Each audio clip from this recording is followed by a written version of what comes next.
কাউকে জীবনে রাখতে হলে প্রথমে মূল্যবান মানুষ হিসেবে থাকতে হয়। যেখানে তোমার গুরুত্ব নেই সেখানে উপস্থিত থাকা শুধু তোমার অপমানই ডেকে আনে। ভালোবাসা মানে নিজেকে হারানো নয়, ভালোবাসা মানে নিজের মর্যাদা ধরে রাখা। যে মানুষ বারবার তোমায় অবহেলা করে, অপমান করে, তার জন্য কষ্ট পাওয়াটা শুধু সময় নষ্ট করা। যে তোমার অনুভূতি বোঝেই না, তাকে বোঝানোরও কোনো দরকার নেই, কারণ সে তো বুঝবেই না। কারোর জীবনে জায়গা পেতে গিয়ে শুধু নিজেকে ছোট করে ফেলো না কখনো।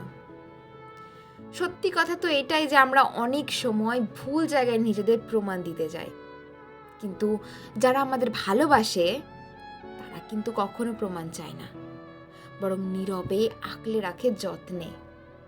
তাই সবার প্রথমে নিজেকে শ্রদ্ধা করতে শেখো, কারণ আত্মসম্মান হারিয়ে পাওয়া ভালোবাসা কখনো স্থায়ী হয় না। সেই জন্য যেখানেই যাও মনে রেখো, যার চোখে তোমার জন্য মূল্য নেই, তোমার প্রতি সম্মান নেই, তার জীবনে তোমার থাকারও কোনো প্রয়োজন নেই।